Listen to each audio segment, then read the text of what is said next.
Resolução de disputas e conciliação com o Dr. Rogério Neiva. Mais uma vez, ele está conosco nos estúdios da Rádio Justiça, o juiz do Tribunal Regional do Trabalho da 10ª Região, mestre e doutor em Ciências do Comportamento, autor do livro Técnicas e Estratégias de Negociação Trabalhista. Bom dia, doutor Rogério Neiva. Bom dia, Sérgio. Bom dia, caros ouvintes e caras ouvintes da Rádio Justiça. Bom dia àqueles que acompanharam depois essa participação no meu perfil no Instagram. É sempre uma satisfação estar conversando com você, Sérgio, e os nossos ouvintes sobre a nossa temática da resolução adequada de disputas e dos métodos consensuais de solução de conflitos. O Instagram Rogério Neivap, é isso? Exatamente, @Rogério Neivap. E essa participação estará disponível posteriormente lá em vídeo, de modo que se você perder uma parte, não deixe de acompanhar. Vamos lá, doutor Rogério Neiva, vamos aos assuntos de hoje. Vamos falar sobre um acordo que a Vale fez. Ela vai pagar 55,9 milhões de dólares à Comissão de Valores dos Estados Unidos por um acordo para encerrar a ação por Brumadinho. Mas por que a Vale vai pagar lá para os Estados Unidos este acordo? Boa pergunta, Sérgio. Esse é um dos assuntos que tem repercutido essa semana e que naturalmente se enquadra aí na nossa temática dos métodos consensuais, porque se trata de um conflito resolvido de maneira consensual. Só para o ouvinte entender um pouco mais, a tragédia de Brumadinho teve uma série de desdobramentos, uma série de repercussões, né, inclusive trabalhistas, né, que levou a soluções de consenso com a participação do Ministério Público do Trabalho, mas este é um dos desdobramentos dessa tragédia. O que aconteceu? A Security and Exchange Commission dos Estados Unidos, que corresponde à nossa CVM, a nossa Comissão de Valores Imobiliários, que é o órgão regulador do mercado de ações, do mercado financeiro nos Estados Unidos, instaurou um procedimento contra a Vale em função da tragédia, no sentido de que aquele fato configuraria uma lesão ao interesse dos acionistas, naturalmente os acionistas que adquirem ações em bolsa de valores, no caso, né, na Bolsa Americana, na Bolsa de Nova York, o que é responsabilidade da SEC. Pois bem, então foi instaurado esse incidente sob a alegação de que a Vale teria lesado os acionistas ao não cumprir aquilo que havia sido se comprometido, estabelecido, principalmente quanto às regras de ESG, né? ESG, que é Environment, Social and Governance. Ou seja, é a questão da preocupação com a responsabilidade social e ambiental, que é um tema muito importante, que tem estado na pauta, que conversa com a temática da resolução adequada de disputas e vez ou outra estamos comentando aqui. Então, houve a instauração desse procedimento, e no âmbito desse procedimento, como é comum acontecer, diga-se de passagem, ocorreu também com a Petrobras, né, quando houve algo semelhante, e no âmbito desse procedimento foi firmado este acordo de 55,9 milhões de dólares, de modo que essa é mais uma porta que se fecha em termos aí de pendência decorrente dessa tragédia envolvendo o caso de Brumadinho. Agora eu aproveito para chamar a atenção do nosso ouvinte, até para não confundir as estações, que a Vale ainda passa por um outro tormento relacionado à tragédia anterior de Mariana.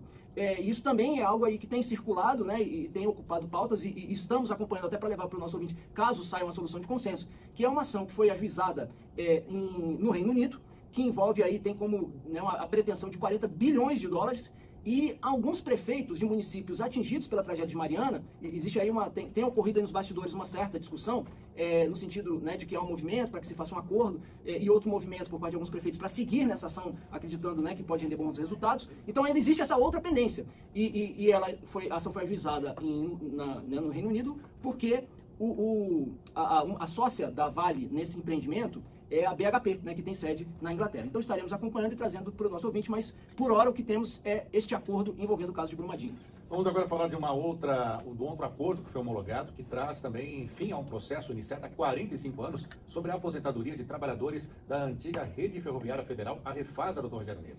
Exatamente, Sérgio. Tivemos aí a notícia de um acordo firmado no TRF da 3ª Região, no TRF3, especificamente num órgão criado no TRF3 chamado Gabinete de Conciliação, né, que a abreviatura seria o GABICOM, envolvendo aí um grupo de trabalhadores que discutia questões relacionadas à complementação de aposentadoria da extinta Rede Ferroviária Federal. Só para esclarecer o ouvinte, a União assumiu, né, foi extinta a antiga Rede Ferroviária Federal, né, talvez os mais jovens, como é o meu caso, né, não se lembrem, né? Exatamente, né, nunca tenha andado ou visto, né, um dos vagões, um dos trens da antiga Rede Ferroviária Federal, mas que foi extinta, né, e a malha foi objeto de concessão para a iniciativa privada, e a União assumiu o passivo. Então, só para esclarecer, por isso que isso tramita na Justiça Federal, né, envolvendo aí complementação de aposentadoria de antigos ferroviários, né. Estamos falando aí de um processo que tramitava há muitos anos, na casa aí um acordo que foi firmado de 30 milhões, só para que o ouvinte tenha a compreensão da importância. Então, este é o fato, né. Então, esses ex-trabalhadores, agora aposentados, tiveram, né, as suas vidas resolvidas quanto à questão da complementação de aposentadoria. Agora, para além disso, Sérgio, eu chamo a atenção do ouvinte aqui para um aspecto que talvez até seja o mais interessante na perspectiva aí dos métodos consensuais, né, ou seja, para além da importância social desse acordo, é que não é a primeira vez, né, e vez por outra, estamos trazendo aqui o TRF3, com essa iniciativa de criar esse gabinete da conciliação, tem dado um show em termos de resultados envolvendo a construção de acordos. Então não podemos perder a oportunidade de registrar aqui as congratulações e reconhecer os frutos que essa iniciativa tem rendido. E um outro aspecto que eu chamo a atenção é que essa estrutura, no fundo, a gente pode considerar que é um Sejusc de segundo grau. E eu digo isso porque, tradicionalmente, né, assim, quando a gente pensa em Sejusc, a gente sempre pensa num órgão de primeiro grau. Os Sejuscs de segundo grau, eles estão devendo. A Justiça do Trabalho, em alguns tribunais regionais de trabalho, tem investido e conseguido bons resultados em relação a Sejuscs